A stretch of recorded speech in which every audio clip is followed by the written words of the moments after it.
Hey everyone, welcome to Cyber-Theo. Today, I'll show you how to scan documents using your iPhone quickly and easily. Let's get started.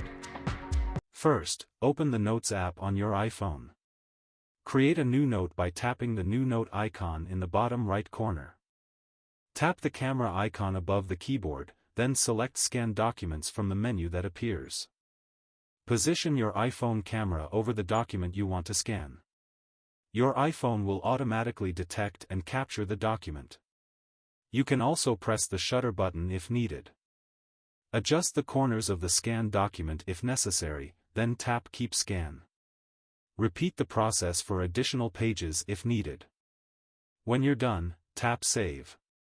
The scanned document will be saved in your note, and you can share or export it as a PDF. And that's it. You've successfully scanned a document with your iPhone. For more quick tech tips, don't forget to like and subscribe to Cyber-Theo.